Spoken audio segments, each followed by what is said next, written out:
Hello friends, very good evening. This is Kalp Shah from Kalp Shah CA classes.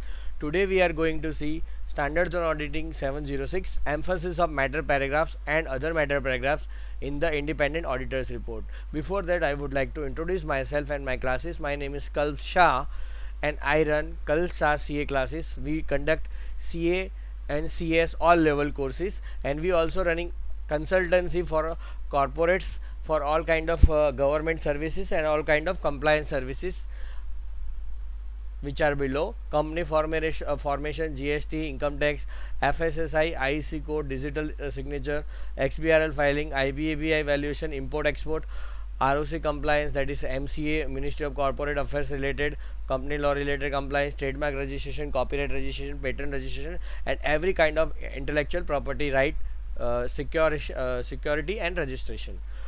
And these are short summary of our services: company incorporation, trademark, patent, copyright, then Ministry of Corporate Affairs related services, legal drafting, contract drafting, NCLT matter, GST return, GST registration, GST filing, GST planning, income tax return, income tax planning, and best income legal matter, and export imported related procedure, exempt procedure, FEMA related procedure, valuation of different assets, merchant exporting, then PF, ESI, FSSI, and APEDA, and every kind of RCMC. Now let's come to the point.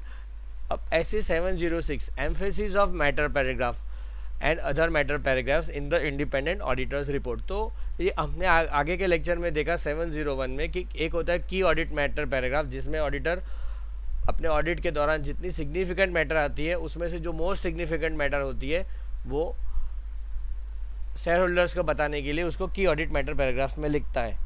तो इसी तरह एक दूसरा matter है emphasis of matter paragraph. उसका definition सबसे पहले देखते हैं कि एम्फेसिस ऑफ मैटर पैराग्राफ है क्या. ठीक है, अब एम्फेसिस ऑफ मैटर पैराग्राफ और अदर मैटर पैराग्राफ को हम इस हैंड रिटन नोट्स से समझेंगे. Auditor wants to draw attention of the users. Auditor कुछ मैटर्स पे ध्यान दौड़ना चाहता है कि इनका शेयर होल्डर्स का या फिर यूजर्स ऑफ एनुअल रिपोर्ट और फाइनेंशियल स्टेटमेंट्स का. कौन सी मैटर ऑलरेडी अभी हम चर्चा कर रहे हैं एम्फेसिस ऑफ मैटर पैराग्राफ की. मैटर ऑलरेडी प्रेजेंटेड और मैटर ऑलरेडी डिस्क्लोज. जो मैटर का प्रेजेंटेशन या डिस्क्लोजर होगा, अगर ऑडिटिंग और अकाउंटिंग की टर्म्स में जो देखें तो प्रेजेंटेशन जो balance sheet, P&L, statement of changes and equity and cash flow statement में आता है, उसे कहते हैं प्रेजेंटेड आइटम. और डिस्क्लोज आइटम यानी कि नोट्स टू अकाउंट्स में जो लिखते हैं ना, उससे कहते हैं डिस्क्लोज आइटम. तो जो मैटर ऑलरेडी प्रेजेंट हो चुकी है या डिस्क्लोज हो चुकी है, कहाँ पे? FS में, फाइनेंशियल स्टेटमेंट में कहीं ना कहीं उसका जिक्र हो चुका है, उसी मैटर का ऑडिटर दोबारा एक बार ध्यान दोहराना चाहता है यूजर्स ऑफ फाइनेंशियल स्टेटमेंट का ध्यान देना चाहते हैं. लेकिन वो मैटर ऑलरेडी कहाँ पे चर्चा हो चुकी है? ऑलरेडी प्रेजेंट या ऑलरेडी डिस्क्लोज कहाँ हो चुकी है? Financial statement. और फाइनेंशियल स्टेटमेंट में ये पांच चीज़ें इंक्लूड है: balance sheet, P&L, CFS, statement of changes on equity, SOCI और नोट्स टू अकाउंट. और उस मैटर का वो क्यों जिक्र करना चाहिए? Such important that fundamental to users understanding of audit. वो चीज़ें कुछ ऐसी है जिसका ध्यान दोहराने से वो fundamental understanding users of financial statement की और ऑडिट की जो अंडरस्टैंडिंग है वो यूजर्स ऑफ फाइनेंशियल स्टेटमेंट की ऑडिट की अंडरस्टैंडिंग अच्छी होगी, बढ़ेगी. तो वो मैटर की ऑलरेडी उन्होंने कहीं ना कहीं जिक्र तो कर ही दिया फाइनेंशियल स्टेटमेंट में, चाहे वो balance sheet, P&L, consolidated financial statement में हो या नोट्स टू अकाउंट में हो. तो उसे कहते हैं एम्फेसिस ऑफ मैटर पैराग्राफ. यानी जो फाइनेंशियल स्टेटमेंट के विद इन मैटर है उसको, इसके लिए पैरा बनता है एम्फेसिस ऑफ मैटर पैराग्राफ. और एक दूसरी मैटर होती है जो फाइनेंशियल स्टेटमेंट में नहीं होती है, लेकिन वो ऑडिटर के ओपिनियन में वो ऑडिट रिपोर्ट की अंडरस्टैंडिंग के लिए, ऑडिट ने जो काम किया है वो और ऑडिटर की रिस्पॉन्सिबिलिटी समझने के लिए ज़रूरी होती है. उसे कहते हैं अदर मैटर पैराग्राफ, जो फाइनेंशियल मैटर नहीं होती है. जो फाइनेंशियल मैटर होगी वो आएगी OM मैटर में, और जो non financial matter financial matter होगी वो एम्फेसिस EOM मैटर में आएगी, एम्फेसिस ऑफ मैटर पैराग्राफ. और जो नॉन फाइनेंशियल स्टेटमेंट की बात, यानी कि फाइनेंशियल स्टेटमेंट के अलावा की बात होगी, उसे कहेंगे अदर मैटर पैराग्राफ. ठीक है, अब उसके आगे उसके देखते देखो मैटर और मैटर्स नॉट प्रेजेंटेड और not disclose in notes to account. Disclose कहाँ होती है? Notes to account. और प्रेजेंट कहाँ होती है? बैलेंस शीट, पीएनएल, सोकी और सीएफएस में, यानी कि कैश फ्लो स्टेटमेंट में, जो जिसका जिक्र फाइनेंशियल स्टेटमेंट में नहीं हुआ, लेकिन वो क्या है? But relevant to users understanding of audit, users understanding of auditors responsibility and users understanding of audit report. जो ऑडिट रिपोर्ट को समझने के लिए, ऑडिटर की जिम्मेवारी समझने के लिए और पूरे ऑडिट को समझ लेने के लिए जरूरी है। भले ही उसका फाइनेंशियल स्टेटमेंट में कहीं पे भी जिक्र नहीं किया है, लेकिन ऑडिटर उन मैटर का जिक्र करना चाहता है अपने ऑडिट रिपोर्ट में, वो मैटर आएगी अदर मैटर पैराग्राफ में। तो ये हो गया ईओएम मैटर, ओएम मैटर। देखो अब यहाँ पे हम नीचे देखते हैं, देखो ये ईओएम मैटर कौन सी आएगी? यहाँ पे मैंने लिखा है ईओएम मैटर, पहले जो already balance sheet, PNL, C cash flow statement and notes to account में जिसका जिक्र किया गया है, यानी कि एफएस ये पूरा होता है फाइनेंशियल स्टेटमेंट, और होता है अदर देन एफएस, यानी कि ऑडिट जो फाइनेंशियल स्टेटमेंट में नहीं है, लेकिन वो ऑडिट को समझने के लिए, ऑडिटर की रिस्पॉन्सिबिलिटी की समझने के लिए और ऑडिट जो पूरा प्रोसेस है उसको समझने के लिए ज़रूरी है, और ऑडिट रिपोर्ट को समझने के लिए एआर यानी ऑडिट रिपोर्ट, सीएस रिस्पॉन्सिबिलिटी यानी कि ऑडिटर रिस्पॉन्सिबिलिटी समझने के लिए जो जरूरी है वो ओएम मैटर है, अदर मैटर पैराग्राफ में आएगी। और वो क्या नहीं है, सबसे पहले ये समझिए कि जो अदर मैटर और एम्फेसिस ऑफ मैटर पैराग्राफ में जिस बातों का जिक्र होता है वो बात क्या नहीं है? वो सबसे पहले मॉडिफिकेशन नहीं, यानी कि वो क्वालिफाइड ओपिनियन नहीं है, या तो एडवर्स ओपिनियन है, या डिस्क्लोमर ऑफ ओपिनियन नहीं है, वो क्लीन रिपोर्ट ही है, ठीक है। वो या फिर वो भले पूरी रिपोर्ट क्लीन है, लेकिन ये जो मैटर में, ये पैरा में जो बात हो रही है वो क्वालिफिकेशन नहीं हो सकता है, पूरी रिपोर्ट में दूसरा कोई क्वालिफिकेशन हो, लेकिन ये जो मैटर का जिक्र कर रहे हैं, जिसका जिक्र ऑलरेडी एफएस में हो चुका है या फिर कहीं और हो चुका है पूरे एनुअल रिपोर्ट में, उस मैटर का हम जिक्र करें, और वो मॉडिफिकेशन नहीं है, और वो की ऑडिट मैटर भी नहीं है। की ऑडिट मैटर वो मैटर होती है जो ऑडिटर ऑडिट करते समय अपने ध्यान में पाता है, और ध्यान में आते आते उसको लगता है कि ये मैटर टीसीडब्ल्यूजी को बताने लायक है, यानी कि दोष चार्ज विद गवर्नेंस, मैनेजमेंट को बताने लायक है, ऑडिट कमेटी को बताने लायक है, तो ऑडिटर वो मैटर ऑडिट कमेटी को बताता है। और उसमें से जो कुछ मैटर ऐसी होती है, समझ लो ऑडिटर ने ऑडिट कमेटी को 1000 या 500 मैटर बताए पूरे साल के ऑडिट के दौरान, उसमें से 10 मैटर उसको लगी कि जो यूज़र्स को, यानी कि शेयर होल्डर्स को और यूज़र्स ऑफ फाइनेंशियल स्टेटमेंट्स को, यानी कि स्टेक होल्डर्स को जो काम में आ सकती है, जिसकी ध्यान दोहराना जरूरी है, ऐसी मैटर को वो की ऑडिट मैटर में डाला। तो ये की ऑडिट मैटर वाली बात भी नहीं है जो ईओएम ओएम है। फिर सेपरेट सेक्शन, ईओएम का भी सेपरेट सेक्शन होगा और ओएम मैटर का भी सेपरेट सेक्शन के तहत हम ऑडिट रिपोर्ट में बताएंगे। उसका हेडिंग होगा एम्फेसिस ऑफ मैटर पैराग्राफ, और clear reference to the EOM matter where relevant disclosure in financial statement.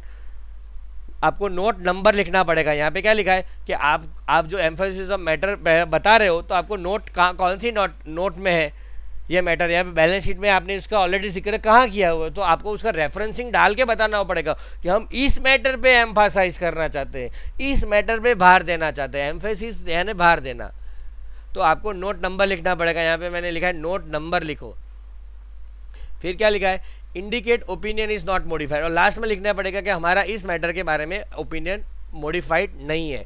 फिर अदर मैटर पैराग्राफ में हम लिखेंगे necessary to communicate other than presented those matter which are presented or disclosed in financial statement में balance sheet, PNL, CFS, सोकी और notes to account आते हैं। जो matter को बताना जरूरी है यूजर्स की ऑडिट रिपोर्ट की अंडरस्टैंडिंग के लिए, ऑडिटर की रिस्पॉन्सिबिलिटी की समझने के लिए और ऑडिट को समझने के लिए, लेकिन जिसका फाइनेंशियल स्टेटमेंट में जिक्र नहीं किया है, यानी कि फाइनेंशियल स्टेटमेंट में प्रेजेंटेशन होता है, तो balance sheet, PNL, CFS, cash flow में जो जो हम बताते हैं उसको प्रेजेंटेशन कहते हैं, डिस्क्लोजर नोट्स में होता है। ना तो उसका प्रेजेंटेशन हुआ है एफएस में, ना तो डिस्क्लोजर हुआ, उस मैटर को हम बताना चाहते हैं क्योंकि वो यूज़र की अंडरस्टैंडिंग के लिए, समझने के लिए ज़रूरी है। फिर वो क्या नहीं होना चाहिए, ईओएम मैटर, और आप ओएम मैटर बताना चाहते तो वो प्रोहिबिटेड बाय लॉ होते तो आप नहीं बता सकते, और that matter is not a KAM matter. वो ईओएम मैटर और ओएम मैटर कैम मैटर नहीं होनी चाहिए, और ओएम मैटर का भी सेपरेट सेक्शन होगा अदर मैटर। और रिलेशनशिप बिटवीन कैम और ओएम मैटर देखते हैं, और कैम और ईओएम मैटर क्या नहीं है, EOM is not a substitute of KAM matter. अगर आप कैम मैटर डालनी है तो कैम मैटर ही डालो, की ऑडिट मैटर पैरा में ही डालो, उसको आप ईओएम में मत डालो। फिर कैम इज ऑल्सो ईओएम, की audit matter is also one of the emphasis of matter, जिसपे हम एम्फेसिस करना चाहते हैं वही की ऑडिट मैटर बनती है। फिर अगर लेकिन आप बहुत सारी की ऑडिट मैटर है उसमें से आप किसी एक पे एम्फोसाइज करना चाहते हो तो उसको 5 की ऑडिट मैटर है उसमें से एक पे आप एम्फोसाइज करना चाहते हो तो उसको पहले रखो। अगर 5 की ऑडिट मैटर में से भी आप हाईलाइट या ड्रॉ करना चाहते हो तो further attention to its relative importance present it more prominently than other matters in came. समझ लो आपके पास 5 की ऑडिट मैटर है उसमें से एक पे आप एम्फोसाइज करना चाहते हो तो आप उसको इस तरह से प्रेजेंट करो, मोर प्रोमिनेंटली, कुछ इस तरह से दिखाओ ताकि उसमें पहली नज़र चौंक जाए, यूज़र्स की पहली नज़र गिर जाए तो उसको पहले डाल दो, उसको कलरिंग कर दो, कुछ भी आप कर सकते हो। लिखा है फर्स्ट मैटर रख दो उसको। आपकी जो कैम मैटर है वही मैटर ईओएम मैटर है तो उसको कैम मैटर के लिस्ट में पहले ही रख दो। फिर KAM which is also EOM, KAM which is not EOM, और कैम से फॉर एग्जांपल ये 3 कैम है, कैम 1, कैम 2, कैम 3, की ऑडिट मैटर 1, की ऑडिट मैटर 2, की audit matter 3। KAM which is also EOM उसको पहले रखो, फिर जो ईओएम नहीं है उसको दूसरा रखो, और दूसरी भी है उसको भी तीसरी रखो। यानी कि जो कैम मैटर ईओएम है उसको सबसे पहले रखो। इस तरह से आप प्रोमिनेंटली उसे दिखा सकते हो। और include additional information in KAM itself to indicate importance of the matter. वहाँ पे कैम के पैरा में ही लिख दो कि इसका ज़्यादा एम्फोसाइज है तो आप इस पर कृपया एम्फोसाइज कीजिए। और include additional information in KAM itself to indicate importance of the matter. तो यहाँ पे आपको ईओएम और कैम का रेफरेंस रिलेशन समझना जरूरी है। ईओएम क्या होता है और कैम क्या होता है। फिर क्या है, matter is actually KAM matter but did not require significant auditor attention. कोई मैटर एक्चुअल में की ऑडिट मैटर थी लेकिन उसका हो सकता है कि ऑडिटर का उस ध्यान नहीं खींचा, but in CS judgement fundamental to users understanding of financial statement. CA को ऐसा लग रहा है कि मेरा भले ही सिग्निफिकेंट कोई ध्यान नहीं दे रहा इस मैटर में लेकिन यूजर्स की अंडरस्टैंडिंग के लिए जरूरी है तो उसको इंक्लूड इन ईओएम। तो कैम नहीं बनी क्योंकि उससे सिग्निफिकेंट अटेंशन नहीं पाया ऑडिटर का। कैम मैटर वही होती है जो ऑडिटर का सिग्निफिकेंट अटेंशन पाता है और वो जो सिग्निफिकेंट अटेंशन पाने के बाद वो टीसीडब्ल्यूजी को बताता है। लेकिन ये मैटर ने ऑडिटर का सिग्निफिकेंट अटेंशन नहीं पाया लेकिन वो फंडामेंटल अंडरस्टैंडिंग ऑफ यूजर्स के लिए ज़रूरी है तो उसको आप ईओएम में डाल दो। Example subsequent event, balance sheet बनने के बाद, बैलेंस शीट होने के बाद और बैलेंस शीट और ऑडिट रिपोर्ट आने के दौरान यानी कि 31 मार्च और आपका ऑडिटर से फॉर एग्जांपल मई में ऑडिट करता है उस दौरान जो इवेंट्स बनते हैं उसे कहते हैं सब्सिक्वेंट इवेंट्स। सब्सिक्वेंट इवेंट्स कोई बड़ी होती है तो उसका जिक्र करना जरूरी होता है ऑडिट रिपोर्ट में तो उसे वो ईओएम मेथड में डाल देगा। फिर ईओएम सर्कमस्टेंसेस, कौन कौन से मैटर में ईओएम डाल सकते हैं। Financial reporting framework prescribed by law is unacceptable but prescribed by law और रेगुलेशन। ऐसा भी हो सकता है कि अनएक्सेप्टेबल है EOM matter financial reporting framework के तहत या फिर प्रिस्क्राइब लॉ के तहत, लेकिन बट प्रिस्क्राइब बाय लॉ है, एफआरएफ के तहत अनएक्सेप्टेबल है तो भी उसको आप डाल सकते हो। फिर ईओएम मैटर क्या कहते हैं, alert user that FS are made as per special purpose framework. अगर आप स्पेशल पर्पस फ्रेमवर्क बना रहे हो तो आपको यूजर्स को अलर्ट करना है कि ये financial statement special purpose framework के लिए बने, जनरल पर्पस फ्रेमवर्क के लिए नहीं बने। जैसे कि कोई बैंकिंग कंपनी का फाइनेंशियल स्टेटमेंट होता है या इंश्योरेंस कंपनी का होता है तो वो कोई स्पेसिफिक लॉ को फुलफिल करने, लॉ को कंप्लाई करने के लिए वो जो स्टेटमेंट्स और फाइनेंशियल रिपोर्टिंग फ्रेमवर्क के तहत फाइनेंशियल स्टेटमेंट्स बनते हैं उसको कहते हैं स्पेशल पर्पस फ्रेमवर्क। फिर सब्सिक्वेंट इवेंट्स, हाँ अब हम एग्जाम्पल्स सर्कमस्टेंसेस ऑफ देखते हैं। देखो ये है अनसर्टेनिटी, जो एग्जाम्पल्स है ईओएम के वो है uncertainty relating to future outcome of exceptional litigation action. फिर subsequent events occurred between date of financial statement यानी 31 March and date of auditors report. इन दो डेट के बीच में जो कोई घटना घटी उसे कहते हैं सब्सिक्वेंट इवेंट्स, उसका जिक्र हो सकता है।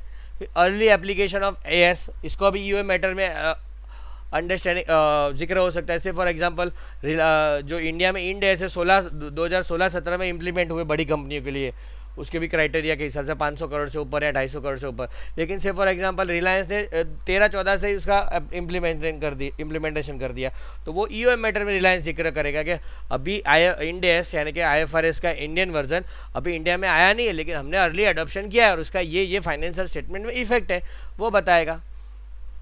फिर कोई कैटास्ट्रॉफी आती है, कोई कैलामिलिटी आती है, जैसे अभी कोविड-19 है, कोविड-19 की वजह से जो भी इफेक्ट आती है उसका significant effect on financial statement है, तो वो आपको ईओएम मैटर में दिखाना होगा। फिर कोई लिटिगेशन मैटर होगी, सब्सिक्वेंट इवेंट होगी, अर्ली इम्प्लीमेंटेशन ऑफ एएस होगा और कैटास्ट्रॉफी होगी। ये मैंने आपको फिर से बता दिया, ये सारी मैटर को और financial reporting framework by law और रेगुलेशन है, तो वो भी ईओएम मैटर में जाएगा। यानी कि आपने जो फाइनेंशियल रिपोर्टिंग फ्रेमवर्क है वो आपका general purpose financial reporting framework नहीं है, लेकिन special purpose financial reporting framework, तो special purpose financial reporting framework है, तो उसका जिक्र आपको ईओएम मैटर में करना पड़ेगा।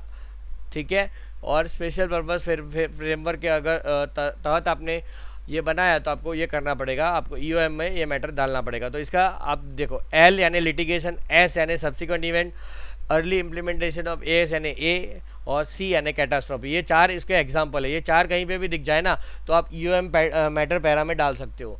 ठीक है,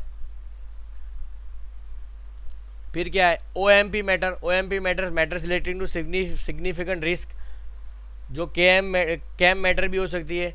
फिर वो उसको कब मिलेगी ऑडिटर को, ये अदर मैटर कहाँ से मिलती है और कैसे मिलती है। प्लानिंग मैटर्स हो सकती है या फिर स्कोपिंग मैटर हो सकती है, स्कोप के रिलेटेड कोई मैटर हो सकती है, स्कोप ऑफ ऑडिट या एप्लीकेशन ऑफ मटेरियलिटी, उसको वो अदर मैटर में डाल सकता है। से फॉर एग्जांपल कोई ऐसा मुद्दा है जिससे ऑडिटर के लिमिटेशन एंड स्कोप हो रहा है, और वो लिमिटेशन ऑन स्कोप इतना बड़ा है कि वो जिसकी वजह से वो sufficient and appropriate audit evidence प्राप्त नहीं कर पा रहा है। कंपनी क्या बोल रही है कि आप इतने पोर्शन में ऑडिट करने आना ही मत, ये हमारा सीक्रेट पोर्शन है, इसमें हमारी सीक्रेट फार्मूला रहती है, सीक्रेट माहिती है, हम आपको नहीं देंगे। तो limitation on scope of audit हो गया, और वो limitation on scope of audit पूरा परवेसिव है, बहुत बड़ा है।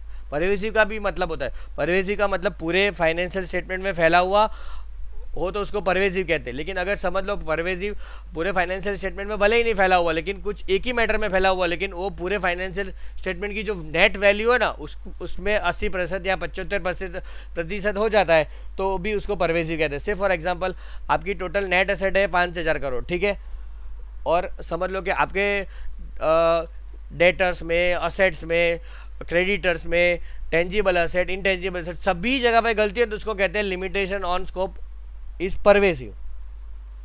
ठीक है, 5,000 करोड़ की असेट्स में आपको सभी जगह पे उन्होंने लिमिटेशन डाल दी है। लेकिन आप समझ लो कि 5,000 करोड़ की असेट्स में उन्होंने सभी जगह पे लिमिटेशन नहीं डाली, सिर्फ एक ही जगह पे लिमिटेशन डाली, वो डाली है आपकी इनटेंजिबल असेट में।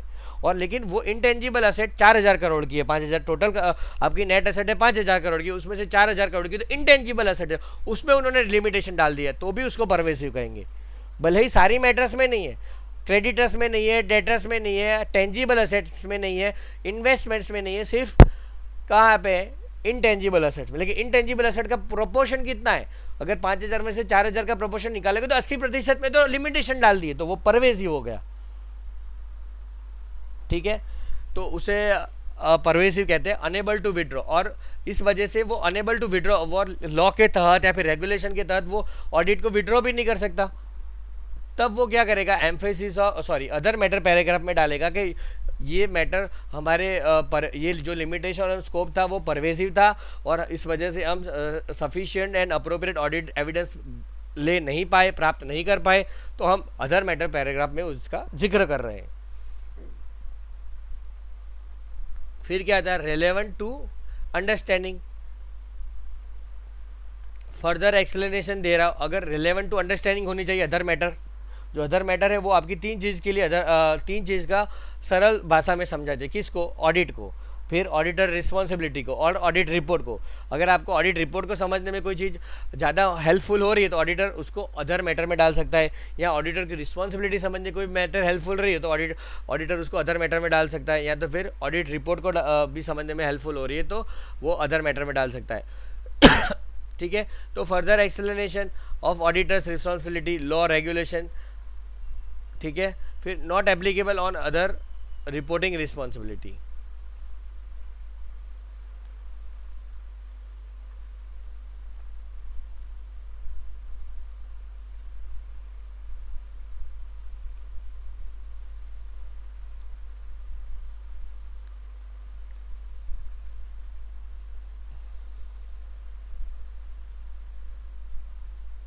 समझ लो, आपको एक एग्जांपल है, आप दो सेट ऑफ फाइनेंशियल स्टेटमेंट बना रहे हो।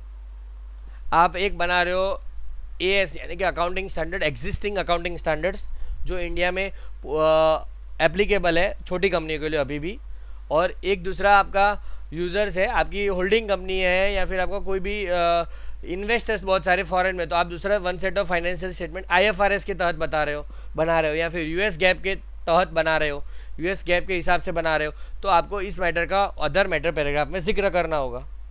ठीक है, अब हमने इसका पूरा सीए इंस्टीट्यूट का जो भी मॉड्यूल है ना, उसका ये क्रक्स है। इसकी जो पीडीएफ फाइल है ये मेरे हैंड राइटिंग में लिखी हुई है, मैं नीचे डाल दूंगा आपके वीडियो के डिस्क्रिप्शन बॉक्स में। हम प्रैक्टिकली देखते हैं एम्फेसिस ऑफ मैटर पैराग्राफ होता क्या है और क्या मैटर क्या होता है। सबसे पहले हम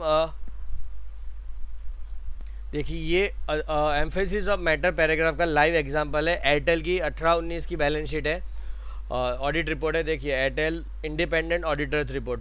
सबसे पहले हम ऑडिट रिपोर्ट को भी साथ साथ में समझ लेते हैं।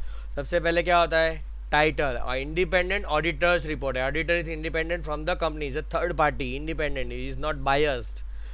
फिर addressee to the members of the Bharti Airtel Limited. फिर उसका title, report on the audit of the stand alone financial statement. फिर उसका ऑडिटर का ओपिनियन। ओपिनियन में पहले क्या होता है कि वो कौन से साल का फाइनेंशियल स्टेटमेंट में, फाइनेंशियल स्टेटमेंट में क्या आता है, PNL, balance sheet, other explanatory statement and summary of significant accounting policies, वो सारा आता है। वो उसको बताएगा कि भैया मैंने ये चीज़, सिग्निफिकेंट अकाउंटिंग पॉलिसी, ये सब ऑडिट किया है। फिर उसका ओपिनियन कि मैंने वे क्वालिफाइड है या क्लीन रिपोर्ट है। फिर आता है बेसिस ओपिनियन, मैंने मेरा ओपिनियन बनाया कैसे, मैंने स्टैंडर्ड ऑन ऑडिटिंग यूज़ किए। फिर मेरी जो रिस्पॉन्सिबिलिटी है वो मेरे ऑडिटर्स रिस्पॉन्सिबिलिटी पैरा में है। फिर मैं एथिकल हूँ, code of ethics of institute of chartered accountants से एथिकल हूँ, और कंपनीज एक्ट में भी जो एथिकल रिक्वायरमेंट्स है वो कंपनीज एक्ट की भी एथिकल रिक्वायरमेंट फुलफिल कर रहा हूँ। और मैं बिलीव करता हूँ कि मैंने सफिशिएंट, जो भी मैंने ऑडिट एविडेंस प्राप्त किए है वो सफिशिएंट एंड अप्रोप्रिएट है मेरे ऑडिट के लिए। यानी कि वो वहाँ पे बेसिस ऑफ ओपिनियन बता रहा है कि मैं सफिशिएंट ऑडिट एविडेंस प्राप्त किया। टू द पॉइंट आ जाते हैं, we draw attention to the note 23(1) FVI of the standalone financial statement, which describe the uncertainties related to the legal outcome of the Department of Telecommunication demand with respect to one-time spectrum charges 23 IFVI। ठीक है, ये number की note है, वो हम check करते हैं। Department of telecom का जो charges, one time spectrum charges मांग रहा है वो। अब ये our opinion is not modified in this matter, वो भी लिखना जरूरी है। हमने देखा था आगे कि ईओएम मैटर में कभी भी वो अगर मॉडिफिकेशन होता है तो वो मॉडिफिकेशन यहाँ पे लिख देता, यहाँ पे एक्सेप्ट लिखता। क्या लिखता, in our opinion to the best of our information and according to the explanation given to us, the aforesaid stand alone financial statement give the information required by the law, required by the companies act 2013 in manner so required and give a true and fair view in conformity with the Indian accounting standards prescribed under section 133 of the act read with the companies rules 2015 as amended and other accounting principles generally accepted in India of the state of the affairs of the company and its loss। ये profit and loss नहीं लिखा, it's loss लिखा। देखो ये company का इस साल में लॉस हुआ है। फिर total comprehensive loss and changes in equity and its cash flows at for the year ended on that date, यानी प्रॉफिट और लॉस नहीं है, लॉस लिखना है यहाँ पे। ठीक है, ये आपको समझना है कि बैलेंस शीट प्रैक्टिकली क्या होती है। फॉर्मेट तो सीख लेते हो लेकिन प्रैक्टिकली बैलेंस शीट क्या होती है। अब मैं इसका नोट ढूंढता हूँ कहाँ पे, 23 spectrum, one time spectrum charges, इससे कंट्रोल F हो सकता है।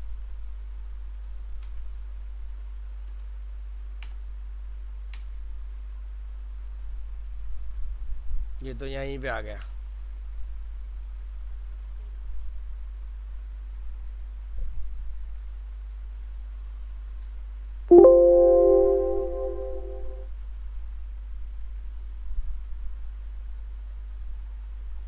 नोट्स ढूंढना आता है भैया जी। ये मैटर है जिसका उन्होंने जिक्र किया है एम्फेसिस ऑफ मैटर पैराग्राफ में। कितने करोड़ है देखो, ये 51,353 करोड़ है। ये उन्होंने यहाँ पे रुपीज़ लिखी है लेकिन 51,000 का यहाँ पे जिक्र नहीं होता। एयरटेल जैसी बड़ी कंपनी ऊपर लिखा होगा कि सारे जो भी फिगर्स है वो करोड़ में है।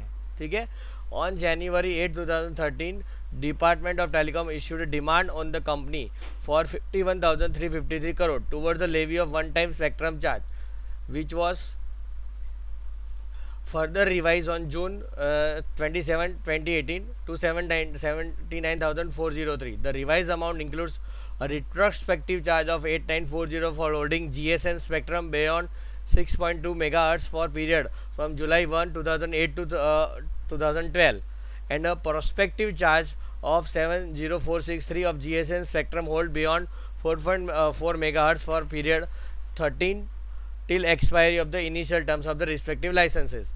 In the opinion of company inter alia, the above demand amounts to alteration of financial terms of the licenses issued in the past. वो क्या कहता है कि गवर्नमेंट ने अपने टर्म्स और कंडीशन चेंज कर दिए, ऑल्टरेशन कर दिए उनके ओपिनियन में, और वो बचना चाहते हैं, शेयर होल्डर्स को ऐसा समझाना चाहते हैं कि इसमें हमारी गलती नहीं है. Based on petition filed by the company, the honourable high court of Bombay vide its order dated this and this has directed DOT to respond and not to take any coercive action until the next hearing.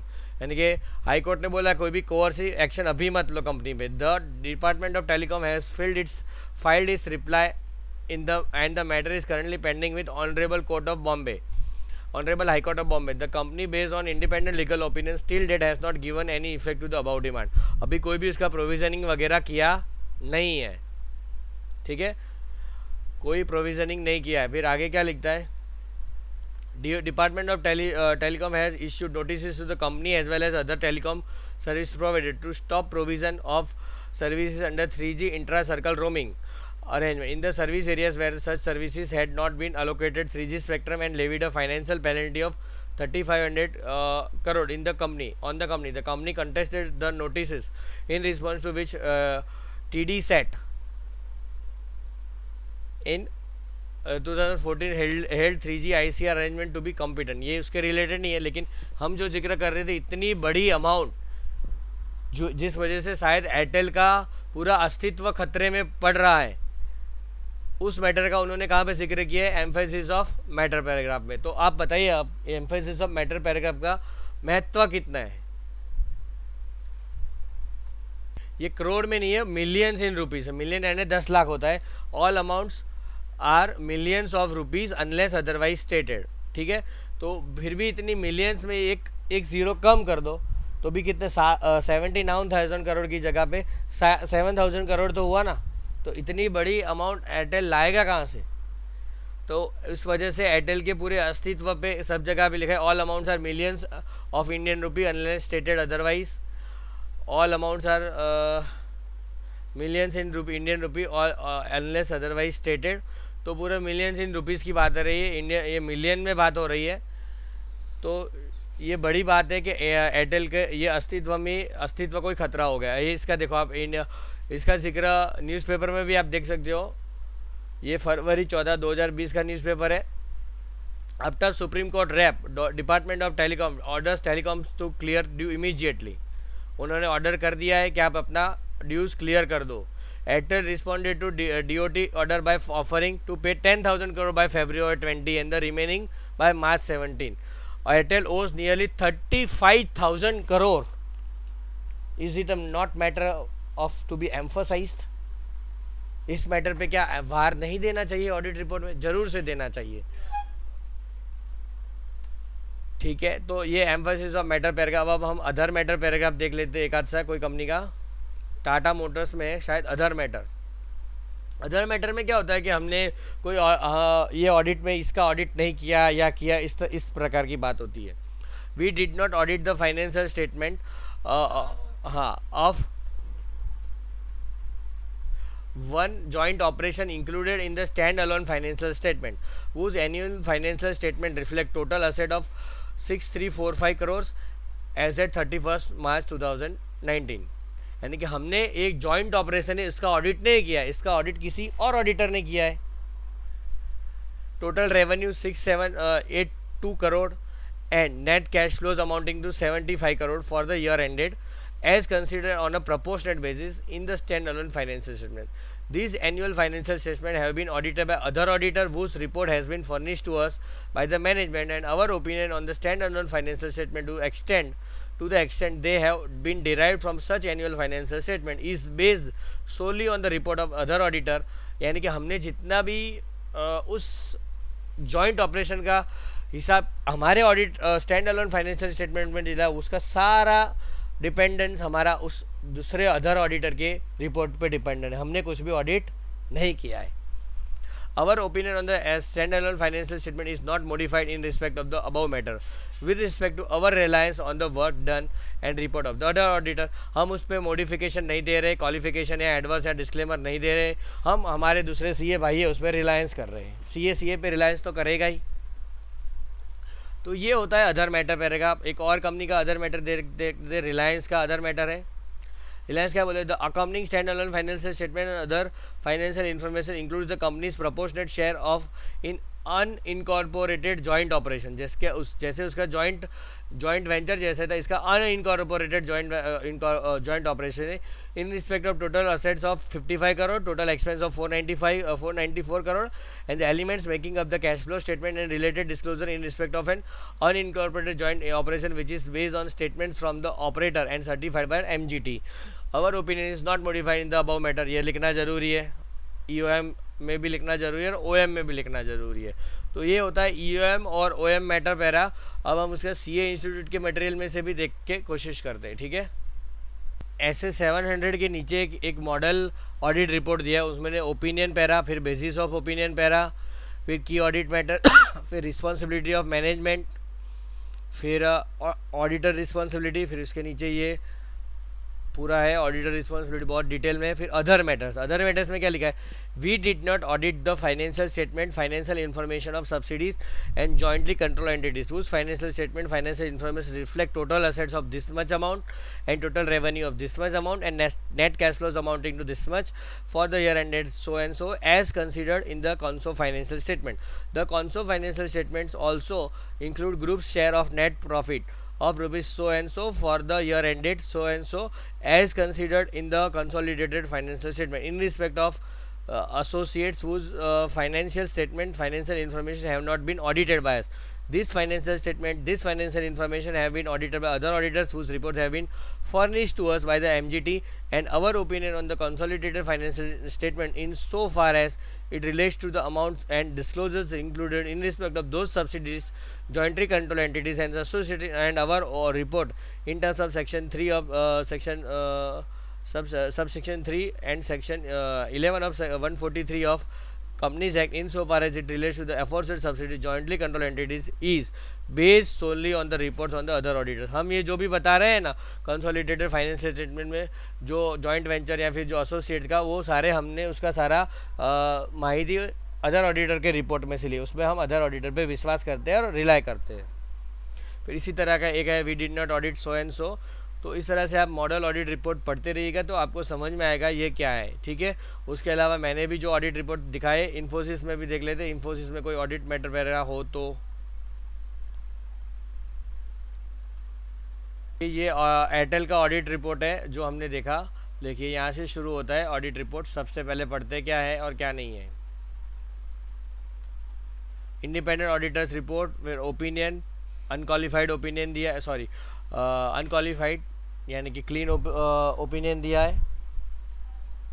फिर उन्होंने basis for opinion, base कहाँ लिया, देखो we have audited the accompanying stand alone financial statement of Bharti Airtel limited which comprise stand alone balance sheet as at 31 March and stand alone statement of profit and loss incurring including other comprehensive income, the statement of changes of stand-alone statement of changes of equity and the stand-alone statement of cash flows for the year then ended, and a summary of significant accounting policies and other explanatory information herein referred to as stand-alone financial statements। फिर उन्होंने basis ये opinion दिया, basis of opinion दिया, emphasis of matter, की audit matter दिया। फिर उसके नीचे की ऑडिट मैटर का ये सारा जिक्र हमने की ऑडिट मैटर वाले लेक्चर में चर्चा की है, ठीक है। ये सारे की ऑडिट मैटर अब फिर भी आपको इसमें देखना हो तो एक बार देख लेते की ऑडिट मैटर क्या होता है। जो क्या क्या key audit matter, revenue recognition के रिलेटेड एक की ऑडिट मैटर था एयरटेल में। There is an inherent risk around accuracy of the revenue recorded. फिर recoverability of deferred tax asset recognise on tax loss carry forward and minimum alternate tax credit. MAT का एक topic था जो आप CA final DT में पढ़ेंगे, evaluation of impairment assets, impairment of assets for investment in subsidies. अब एक इसके अब ना ये एक जो मैं पैरा समझा रहा हूँ ना, वो ना अदर मैटर है, ना एम्फेसिस ऑफ मैटर पैरा है, ना की ऑडिट मैटर है। ये इवेल्यूएशन, सॉरी, ये जो मैटर है ना वो है information other than the financial statements and auditors report thereon. अब ये क्या है कि ये पूरा आप देख सकते हो 336 पेज का एनुअल रिपोर्ट है। एनुअल रिपोर्ट में बहुत सारी जो बातें हैं वो फाइनेंशियल स्टेटमेंट के अलावा की भी बातें होती है, जैसे मैनेजमेंट डिस्कशन की बातें हो गई, बोर्ड रिपोर्ट हो गया, बोर्ड का डिस्कशन हो गया, बिजनेस रिस्पॉन्सिबिलिटी रिपोर्ट हो गया। तो वो सब चीज़ के लिए क्या सीए जिम्मेवार है क्या? वो उन सारी चीज़ों में, बिजनेस रिपोर्ट में, मैनेजमेंट डिस्कशन में कोई बात ऐसी हो सकती है जो फाइनेंशियल स्टेटमेंट में भी हो, और वो बात फाइनेंशियल स्टेटमेंट के अलावा कहीं पे भी लिखी गई है पूरे एनुअल रिपोर्ट में, क्या वो बात फाइनेंशियल स्टेटमेंट से इनकंसिस्टेंट है या नहीं है, तो वो भी सीए बताता है। तो सीए पूरे फाइनेंशियल स्टेटमेंट का तो ऑडिट करता ही करता है, लेकिन साथ साथ पूरे एनुअल रिपोर्ट का ऑडिट नहीं करेगा, लेकिन एक बार पढ़ेगा और उसमें कोई ऐसी बात है जो उसके फाइनेंशियल स्टेटमेंट से इनकंसिस्टेंट हो। समझ लो कि मैनेजमेंट डिस्कशन ऐसा कर रहा है कि हमने इस साल 15,000 करोड़ प्रॉफिट कमाया, लेकिन एक्चुअल में 2,000 करोड़ ही प्रॉफिट हुआ, तो वो inconsistent with the financial statement हो गया। तो ऐसी बात है या नहीं, उसका भी जिक्र ऑडिटर यहाँ पे करता है। Information other than the financial statement and auditors report there on.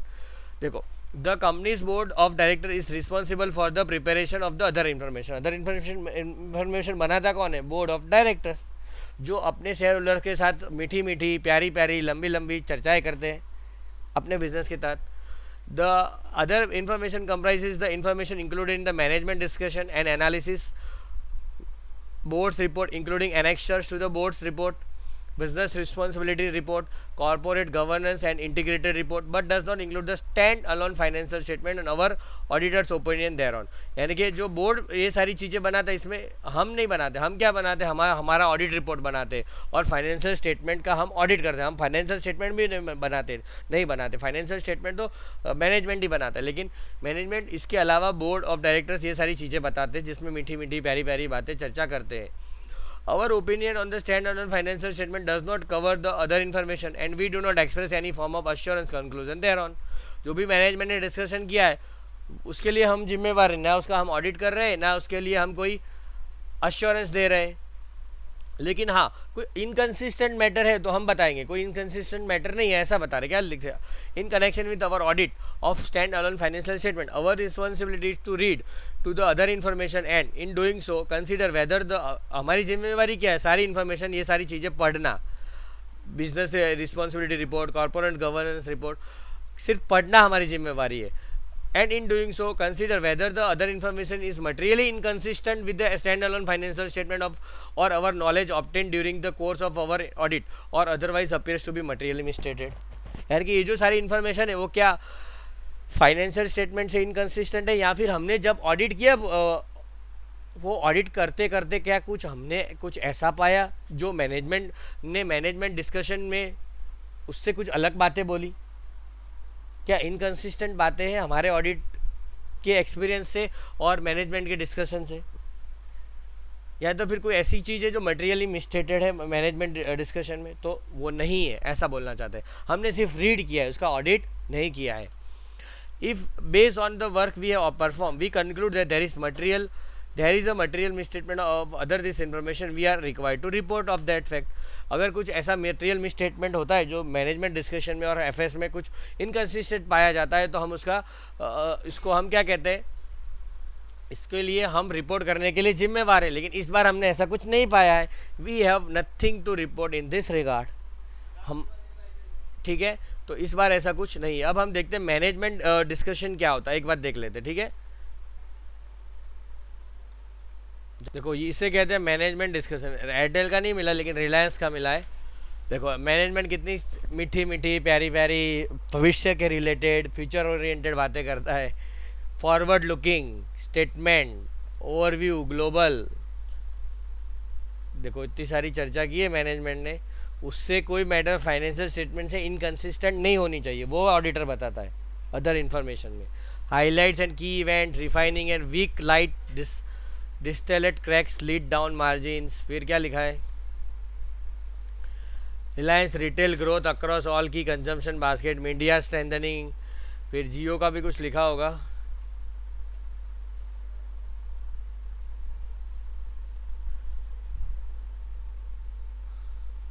ये पूरा मैनेजमेंट डिस्कशन ही है, financial information consolidated and standalone. The year was characterized by volatile macroeconomic environment, adding to uncertainty. ये सब बातें बताते हैं। Segment review, other financial highlights, finance cost, business performance.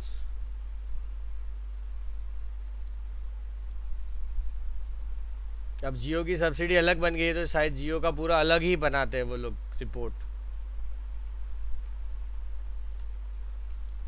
ये सारा मैनेजमेंट वगैरह रिपोर्ट में आते तो पूरे एनुअल रिपोर्ट में ये कहा कितने 460 पेज का है, तो 460 पेज में कहीं पे भी इनकन्सिस्टेंसी ऑडिट रिपोर्ट से नहीं होनी चाहिए। ऑडिटर पूरा एनुअल रिपोर्ट एक बार पढ़ेगा, ठीक है। तो हम यहाँ पे ईओएम और अदर मैटर पैराग्राफ को यहाँ पे इस लेक्चर को समाप्त करके उससे पहले सीए इंस्टीट्यूट का मॉड्यूल आप एक बार पढ़ लीजिए।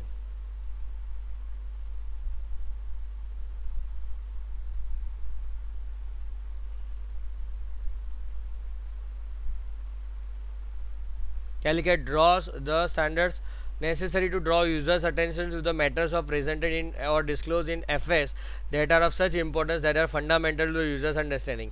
जो FS में वो कहाँ पे आएगी, EOM में आएगी, और OM में जो आएगी अदर देन FS की वाली बातें आएगी। Disclose users to any other matter other than those presented or disclosed in the FS। फिर क्या बता रहा है, ऑब्जेक्टिव क्या है इस जे ऐसे का, वही है कि draw users attention when the auditor judgement is necessary to do by way of clear additional information communication in the auditors report, ठीक है। A matter although appropriately presented और disclose in the FS that is of such importance that is fundamental users understanding. जो already matter को present या disclose कर दी गई है, बैलेंस शीट या balance sheet PNL CFS okay वगैरह में, जो नहीं की है उसके लिए अदर मैटर आएगा एफएस के अलावा के मैटर। फिर ईओएम मैटर क्या पैरा क्या है वो हमने चर्चा किया है, ओएम मैटर पैरा है। फिर ये सारी बातें आप एक बार पढ़ सकते हो।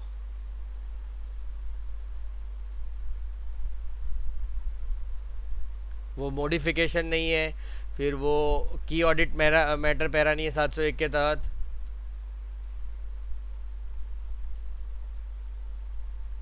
उसका अलग से सब सेक्शन बनेगा, सेपरेट सेक्शन। उसका हेडिंग बनेगा emphasis of matter, include the para, clear reference to the matter. फिर उसको रेफरेंस भी देना पड़ेगा कि हम किस मैटर की बात हो रही है। जैसे एयरटेल में हमने देखा ना, अदर मैटर पैराग्राफ में वो 26 वगैरह का नोट्स टू अकाउंट था। Being emphasise and to where relevant disclosures are that fully describe the matter can be found in financial statement. यहाँ पे आप देख सकते हो एयरटेल ने कैसे जिक्र किया था उसका।